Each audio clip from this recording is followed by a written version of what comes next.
Chers amis abonnés, bonjour, je suis toujours ravi de vous retrouver. Nous sommes aujourd'hui le mercredi 27 mars et il était exactement 7 heures. Alors aujourd'hui, j'ai décidé de me pencher sur le thème de la Ve République pour voir un petit peu l'évolution de celle-ci. Ça fait un moment que je n'ai pas jeté un coup d'œil sur la dite Ve République. Donc vous avez sous les yeux le thème de la 5e. Alors moi je prends toujours le thème du 28 septembre 58 qui est le jour où les Français ont dit oui par référendum à la 5e République. Donc pour moi c'est le jour de naissance. Voilà, pour vous exprimer la raison de mon choix. Certains prennent le thème du mois d'octobre, moi je prends celui-ci. J'ai jonglé pendant pas mal d'années sur les deux thèmes et puis je me suis arrêté sur celui-ci parce que j'estime que c'est le jour du oui. S'il n'y avait pas eu un oui le 28 septembre, il n'y aurait pas eu de 6 octobre. Voilà. Pour moi, le 6 octobre correspond par rapport à une naissance à la déclaration à la mairie. Voilà. Donc, vous avez sous les yeux le thème de la Ve République, 28 septembre 58 pour 22 heures. Voilà, on a un soleil en balance avec un ascendant Gémeaux. Alors, on va tout de suite aller dans le vif du sujet. Je vais vous projeter immédiatement sur l'année 2027. Voilà.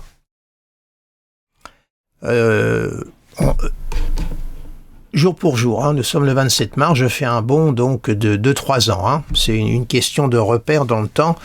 Alors je n'ai conservé que les planètes lentes. J'ai retiré le Soleil, Lune, Mercure, Vénus pour faire un petit peu de place. C'est parce que ce ne sont pas des planètes déterminantes, bien que le Soleil puisse l'être, selon les transits qu'il fait. Mais là, pour mon propos, il n'est pas nécessaire que je le conserve. En revanche, j'ai conservé quand même la planète Mars, parce que Mars est un déclencheur aussi. Voilà. Et puis, on va dire que c'est la plus lente des rapides. Voilà. Alors donc, voici, alors je vais un petit peu déjuxtaposer, si j'ose dire, voilà, le ciel du 27 mars 2027, et puis à gauche, le thème de la 5e. Voilà un peu l'état du ciel. Nous aurons une conjonction Jupiter-Mars en Lion, au trigone d'un Saturne, un Uranus qui sera rentré en Gémeaux, au trigone de Pluton. Bref, on aura les 4 planètes lentes en aspect harmonieux, comme vous le savez. Alors on va juxtaposer tout ça pour rendre le propos plus clair. On va faire un petit peu de nettoyage. Alors qu'est-ce qu'on constate dans ce ciel? C'est quand même très très très intéressant. La première chose qui saute aux yeux, c'est le transit d'Uranus sur le Mars natal de la Ve République. Un Uranus en plus qui transite la 12 et qui passe sur Mars, au trigone du Soleil, de Mercure et au carré de Pluton dans la 4. Or la maison 4 dans le thème de la Ve République représente le peuple. Uranus a transité Mars. Uranus-Mars, ce sont, comme vous le savez, 2 planètes de feu. Quand les deux se rencontrent, ça fait des étincelles. C'est un cocktail d'hyperénergie, hypercalorique, tout en explosivité, en rapidité, en impulsivité. Et un Uranus en 12, sa fonction c'est de désenchaîner et de dégonder. Comme je dis, Uranus en 12, il dégonde et dévergonde les portes. La 12, c'est tout ce qui contient, qui renferme. Uranus à l'intérieur, il va jouer l'agitateur. C'est le révolutionnaire qu'on veut mettre en prison. Or, un révolutionnaire en prison, il pense qu'à une seule chose, c'est à s'évader.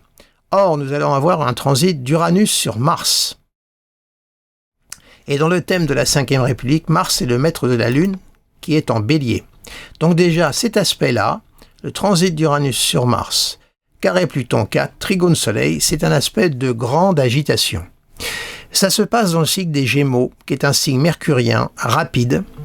Le signe du Gémeaux est le signe également de la jeunesse, de l'adolescence. Il faudra qu'on vérifie ce qui va se passer lorsque Uranus va rentrer en Gémeaux. Quel va être le comportement de la jeunesse? Alors évidemment, on sait qu'on a actuellement une adolescence qui est très violente, ce qui correspond bien à ce Mars Gémeaux de la Ve République. Uranus qui va passer là-dessus, ça ne va pas atténuer la violence, bien au contraire, ça va l'exacerber. Hein. Vous savez qu'Uranus est une planète comment dirais-je, qui réveille. On dit que c'est la planète également de l'éveil sur un autre plan. Donc Uranus n'intériorise pas, il extériorise ce qu'il rencontre. Et Uranus est une planète chaude et sèche. Donc on est dans un cocktail de feu. Donc déjà c'est le premier constat. Et ça va jouer par résonance avec la Lune, hein, qui est en maison 11, qui représente également la vie politique, la 11. Ensuite, qu'est-ce que nous notons aussi d'assez déterminant? Pluton, qui sera à 6 degrés du signe des Verseaux. Qu'est-ce qu'on voit? Pluton, va être au carré, c'est surtout l'aspect significatif, au carré de Jupiter-Neptune, qui est le cycle de la 5e République. On a un Pluton qui se met au carré de Jupiter-Neptune. Dans le même temps, Pluton va être au trigone du Mars natal et du transit d'Uranus de la 5e. Donc on voit que Uranus-Pluton se ligue avec Mars et trigone Soleil. Vous me suivez toujours? Pluton, carré cycle de la 5e, trigone Soleil, trigone Mars-Uranus. Un trigone Soleil-Pluton, c'est un besoin aussi de... Le Soleil, là, représente l'autorité, le pouvoir. Celle-ci reçoit l'association d'Uranus-Pluton avec Mars qui est réveillé vers le Soleil. Donc, on peut penser, là, le Soleil qui représente le pouvoir, l'autorité, le centre, avec ces aspects-là, il va y avoir forcément une totale refonte. On a là quand même des configurations, je dirais, si je mets des bémols à ma partition, des transits, on va dire, de transformation, mais si je fais sauter les bémols de ma partition, on a des transits de révolution. Alors évidemment, après la révolution peut prendre différents aspects, différents visages. C'est toujours la question.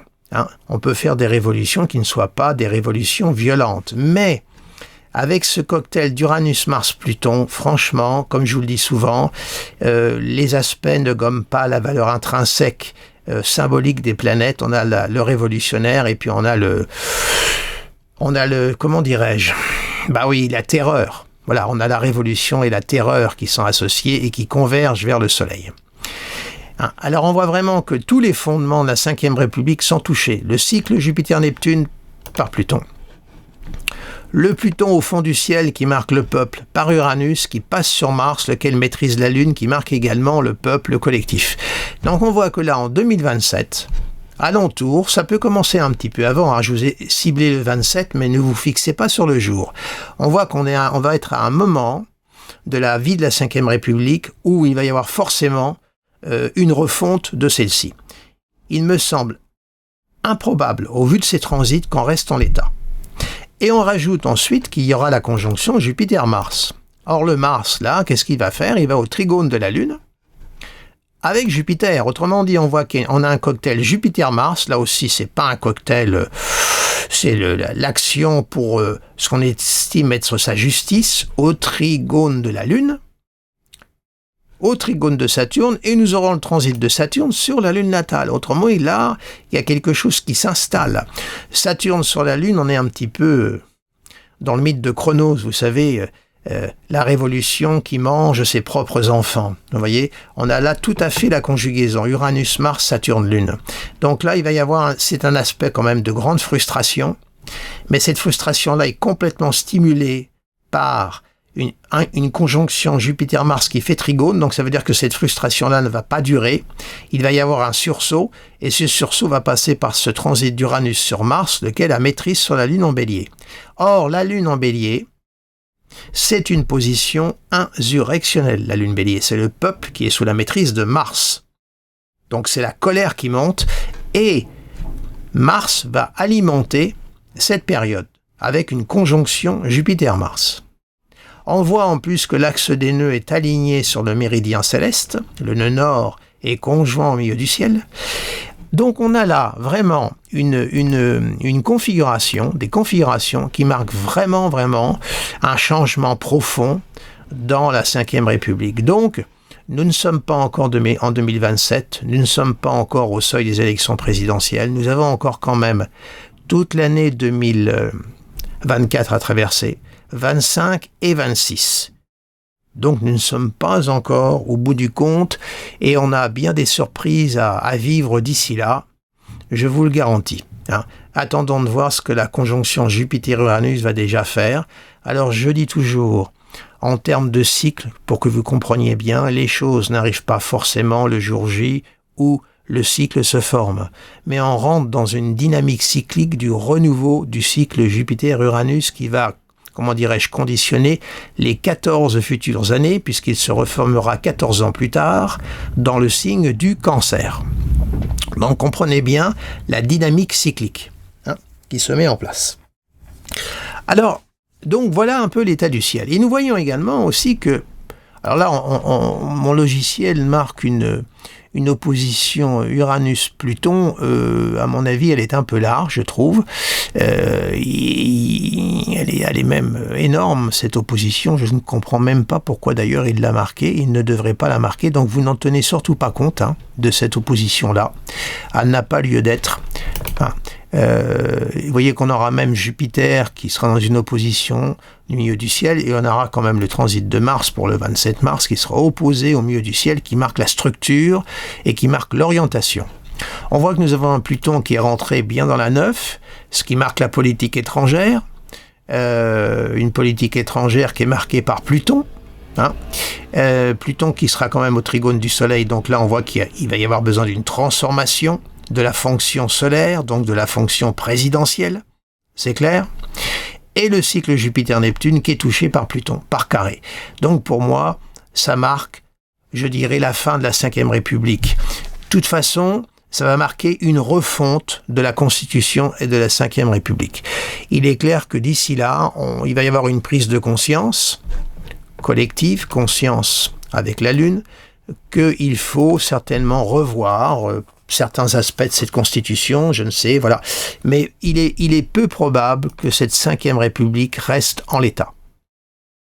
Quand on voit quand même cette addition de configuration. Regardez Neptune également. C'est intéressant, Neptune. Neptune va être à l'opposition du Soleil. Alors ça, c'est l'aspect dont il faut se méfier, évidemment. Parce que Soleil-Mercure opposé à Neptune, évidemment, on est dans le débordement.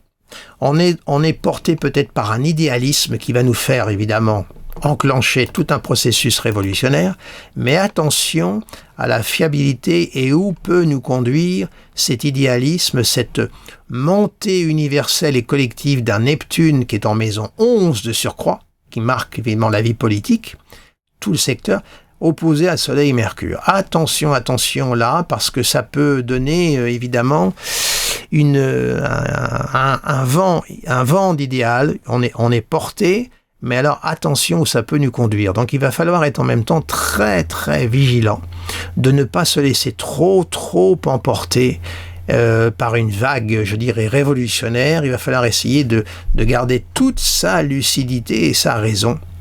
On a quand même une opposition Soleil-Neptune. Alors, cette opposition peut être aussi déclencheur de cette vague, je dirais, révolutionnaire qui va se mettre en route. Autrement dit, on a le collectif, la Neptune, qui s'oppose à l'autorité solaire. Je vous rappelle toujours que lors de son premier mandat, Emmanuel Macron avait dit que la France avait besoin d'un roi. Ça, je m'en souviens encore. Ça m'avait marqué et ça avait été à mes yeux très significatif. Et on voit que le Soleil, c'est ce qui marque le roi. Lors de la Révolution française, lorsqu'il y avait eu la formation du cycle Jupiter-Uranus en Lion, il y avait eu également Mars qui s'était ajouté. C'était le Soleil, c'était le roi.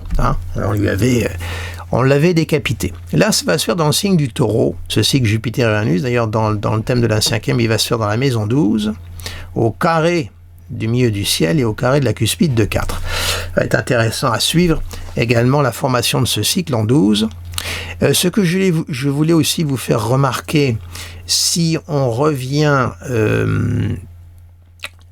également là au présent au présent, c'est-à-dire à aujourd'hui, veuillez me pardonner, je cherche mes mots. Voilà, on va revenir, on est en 2024, vous voyez ici là. Au mois de juin, il va y avoir le transit de Jupiter sur Mars, là. Vous voyez, on va avancer tranquillement. Voilà, vous voyez, au mois de juin, Jupiter arrive sur Mars. On va falloir surveiller ce qui va se passer durant le mois de juin et le mois de juillet. Ce transit de Jupiter va réveiller le trigone de Pluton actuellement à Mars. Et également, il va aller au trigone du Soleil. Surveillez ce qui va se passer. Pourquoi ? Parce que nous avons actuellement un Premier ministre, M. Gabriel Attal, qui a une conjonction Jupiter-Mars au tout début du Gémeaux, là.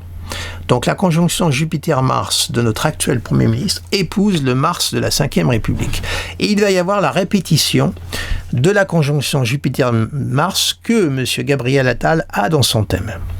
Donc est-ce que nous allons avoir là une montée d'autorité, pour ne pas dire d'autoritarisme, Jupiter-Mars, au trigone du Soleil, Pluton, ça va correspondre un tout petit peu avant les Jeux Olympiques. On est dans une situation qui n'est pas confortable avec les attentats. Est-ce que nous allons avoir là une montée en puissance de l'autorité avec la suite du démarrage du cycle Jupiter-Uranus en 12, une limitation des libertés, puisque ça se passe dans la maison 12, et vous savez que la maison 12 est la maison des prisons. Donc après, il faut être très souple dans l'interprétation. La 12, c'est tout ce qui nous circonscrit, qui limite nos déplacements. Hein. Les taulards, quand ils se promènent, ils se promènent dans la cour. La cour, elle est bien carrée ou rectangulaire, généralement. Eh bien voilà, on voit que ces deux planètes de liberté vont être enfermées et il y aura ce transit de Jupiter sur Mars. Il faudra surveiller donc les mois de juin et de juillet, voir ce qui va se passer. S'il n'y a pas un vent de contestation, d'ailleurs, regardez, il y aura Mars qui sera conjoint à la Lune natale, hein, regardez. Il va y avoir une activation de la Lune par Mars quelques jours auparavant. Donc, trigone Uranus, trigone Saturne, sextile milieu du ciel, Mars sur la Lune, c'est-à-dire que la valeur symbolique de cette Lune martienne va être activée par son gouverneur Mars qui va passer. Donc, surveillez, là on est au mois de mai, hein, bien sûr, veuillez me pardonner, hein, on est au mois de mai, mais comment dirais-je, Jupiter rentre en Gémeaux au mois de juin. Bah oui, 27 mai, on arrive au mois de juin. Je pensais avoir commis une erreur. Non, on est dans la période de juin et surveillez tout le mois de juin et également tout le mois de juillet. Vous voyez, ça pourrait être des mois très, très électriques. Hein. Surtout, parce que cette formation de répétition de configuration est également présente dans le thème de Gabriel Attal et va se superposer à sa position. Vous savez, il faut toujours repérer dans les transits quand vous avez des transits de répétition. Par exemple, si vous êtes né sur une opposition, par exemple, je ne sais pas moi, Jupiter-Saturne, hein, eh bien, à chaque fois qu'il y aura cette configuration qui va se répéter dans le ciel, vous y serez particulièrement sensible. Hein, si c'est l'opposition. Les carrés aussi, vous y serez. Mais quand il y a la répétition d'une configuration dans les transits, il y a forcément une réaction sur l'individuel. Et là, ça va être sur le thème du Premier ministre qui a un Pluton en pointe de 7 en plus. Hein. Donc ça, c'est tous les paquets de problèmes qu'il prend en pleine figure. Là, actuellement, c'est le terrorisme, ça correspond à Pluton, puis la guerre aussi. Hein. Bref. Donc, il va falloir surveiller la période de juin-juillet, hein, qui précède les Jeux Olympiques. En plus, comment dirais-je, le signe des Gémeaux, c'est le signe de Mercure, donc le signe de la circulation, hein, du mouvement, tant le mouvement de l'esprit que le mouvement du corps. C'est le Gémeaux est un signe qui a besoin de se sentir libre, c'est le souffle. Eh bien, ce Jupiter-là peut marquer non pas de l'autorité, mais peut-être de l'autoritarisme. Attention, attention, surtout quand on voit le transit de Mars. Là. Vous voyez, en termes de jours, on va regarder l'aspect exact, histoire de, vous voyez, voilà, le 21 mai, il y aura le Mars qui sera sur la Lune natale de la 5e, et puis Jupiter qui arrive gentiment dans la conjonction de Mars, voyez. On rentre dans une période, alors ça va commencer un petit peu avant, il faut tenir compte de l'orbe, hein. Bien sûr en termes de degrés, là je l'ai aligné, mais ça va commencer bien avant, hein. Vous voyez, on rentre encore là dans une petite période, si j'ose dire petite, qui ne va pas être trop forcément très, je dirais, apaisante. Loin de là. Saturne, à ce moment-là, vous voyez le transit de Saturne dans la 10 de la 5e, hein, opposé à Vénus, sesqui carré, le cycle de la 5e et carré Saturne natale.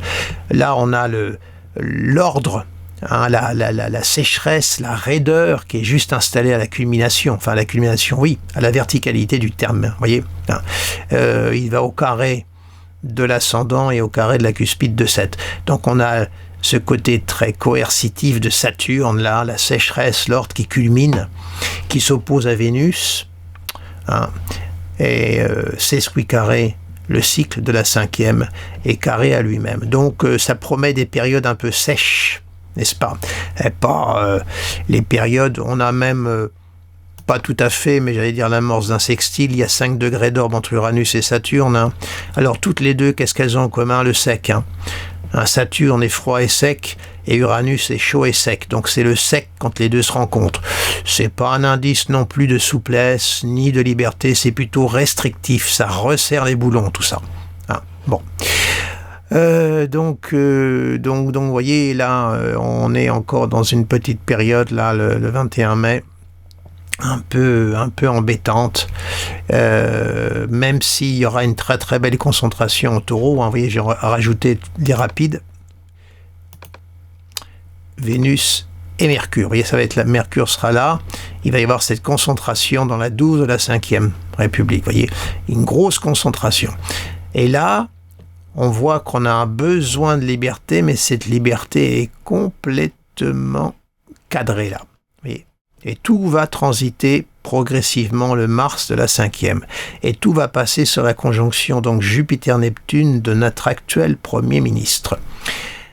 Qui a ça dans la maison 11. D'ailleurs, j'ai oublié de vous le rappeler, la maison 11 qui est une maison qui est tout à fait liée à la politique.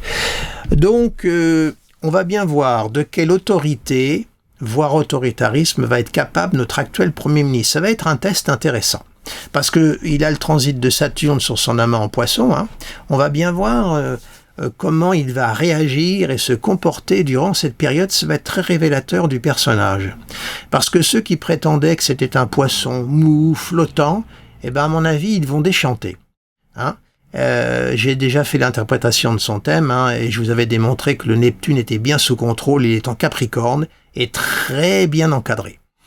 Donc, c'est un poisson marteau, ce garçon. Voilà. Voilà ce que je voulais vous dire sur le présent et sur le futur en 2027. Donc, on peut s'attendre à des grands chamboulements au sein de notre politique interne et au sein de la 5e République. S'il n'y a pas des coups de Trafalgar avant, bien entendu, parce qu'on a encore un peu plus de 2 ans et demi à traverser, voire même un petit peu plus, que les élections se font généralement au mois de mai. Oui, on peut dire qu'on est à 3 ans de l'échéance présidentielle. Je vous ai projeté loin, mais quoi qu'il en soit, les configurations que je vous ai montrées, elles auront lieu. Hein. Peu importe ce qui se passera, elles auront lieu. Ah, c'est le thème de la 5e que je vous ai remis. Je vais quand même vous remettre ce ciel que je voulais vous montrer tout à l'heure, 2027, une dernière fois. Voilà, ces configurations-là, quoi qu'il en soit, elles auront lieu. Voilà. Vous voyez, le 27 mars 2027, à 7h20 du matin, il y aura même la Lune qui sera en bélier, opposée à Mars et à Uranus. Bon, le transit de la Lune sont très rapides, mais on voit qu'il y aura une Lune là, au carré même de Pluton, vous voyez, qui sera juste à l'opposition à ce moment-là. Donc, ce ciel-là, quoi qu'il advienne, on va le vivre. Donc on peut s'attendre dans cette période-là à de grandes agitations, grands mouvements de contestation, voire révolutionnaires, et ça sera les fondements de cette 5e République qui seront certainement revus. Poussés par une vous voyez, il y aura même, regardez la conjonction Soleil-Neptune, vous voyez le 27 mars 2027, il y aura même cette conjonction Soleil-Neptune opposé au Soleil, c'est une vague grossissante. Soleil-Neptune, c'est l'idéalisme, on est porté, ça se passe dans la maison 11, qui est une maison qui régit totalement la vie politique, voyez-vous. Donc, préparons-nous à des grands remous durant cette période-là. Alors, les choses peuvent évidemment s'amorcer un peu avant, rien ne sort comme le petit lapin dans le chapeau du chapeau du prestidigitateur, mais quand même. Il y a Uranus sera vraiment conjoint à Mars. Là, c'est l'aspect, on vient libérer ceux qui sont renfermés. Voyez, donc ça va être un moment où on ne supportera plus tout ce qui a été des limites à nos libertés, les bâillonnements, ce qu'on a étouffé. Non, là, ça va sauter. Les verrous vont sauter, les portes vont être dégondées, c'est clair. Hein. Et vous rajoutez Pluton qui va appuyer ce mouvement-là, opposé à Jupiter-Neptune, et le même Uranus en transit sera au carré du Pluton de la 5e dans la 4, qui sont les fondements, qui marquent le peuple, la nation. En même temps, ça sera touché. Hein. Donc, à mon avis, on peut se préparer à des moments, mais vous savez, il faut considérer certainement tout ça comme quelque chose de positif. Il va falloir à un moment donné effectivement revoir. On est bien conscient que cette 5e République, peut-être pas la totalité de la Constitution, mais en grande partie, il y a des choses qui ne vont pas. Il faudra les revoir. Alors quelquefois, ça passe par des soubresauts. J'espère que ça ne sera pas trop violent, mais tout de même, on ne sait jamais, ce débordement-là, appuyé par Uranus-Mars, attention, en plus ça se passe dans le signe des Gémeaux, qui est un signe très nerveux, très rapide. On est dans la primarité, hein. C'est un signe mercurien. Donc là, on peut dire qu'il va y avoir une agitation intellectuelle énorme. Là, c'est clair que ça peut être l'adolescence, une jeunesse aussi qui se révolte, hein, parce que vous savez... On prétend que la jeunesse est dépolitisée. Moi, je ne le pense pas. Mais comme les politiques ne s'adressent plus aux jeunes depuis des années, les jeunes leur ont tourné le dos. Mais moi, il peut très bien y avoir un réveil tout à fait inattendu aussi d'une partie de la jeunesse. Hein.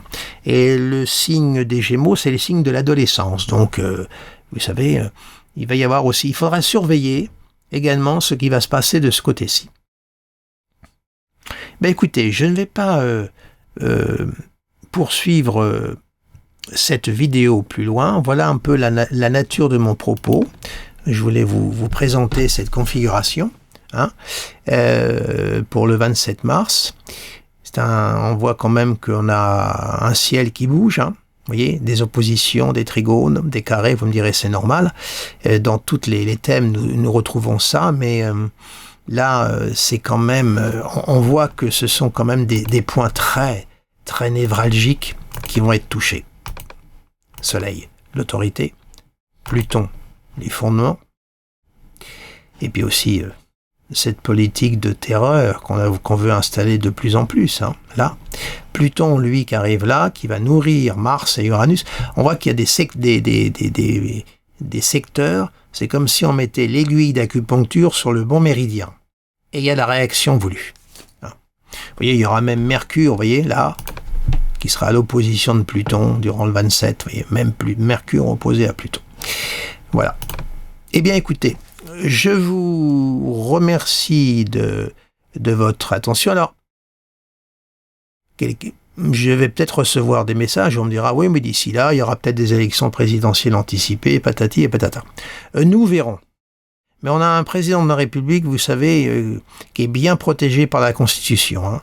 Le général de Gaulle l'avait bien vu, cette Constitution. Alors, il l'avait vu à sa mesure, évidemment, mais aujourd'hui, malheureusement, elle sert des personnages qui n'ont pas la probité du général de Gaulle. C'est ça le problème. Donc, il faudra bien arriver à trouver des moyens pour pallier ces excès d'autorité et l'exercice de l'autoritarisme qui en découle. Hein. Alors, de toute façon, peu importe le président qui sera en place, il va subir ça. En admettant qu'il y aurait des élections présidentielles anticipées. Je dis bien, peu importe, il devra subir ces configurations-là.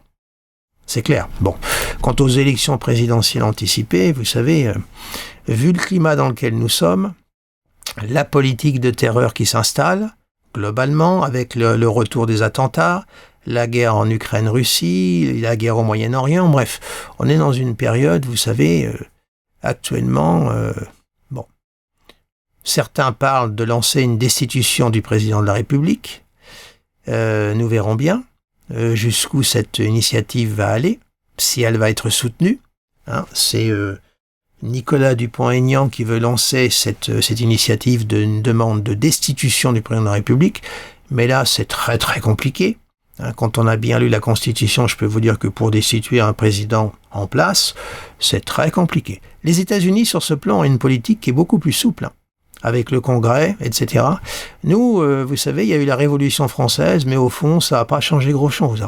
Pas changé grand-chose. On est toujours dans une politique des châteaux, avec le président de la République qui règne comme un roi. Et on a actuellement un président de la République qui enfourche cette position et la vit pleinement, c'est clair. Voilà, eh bien écoutez, je vous souhaite une agréable journée, je vous remercie de votre attention.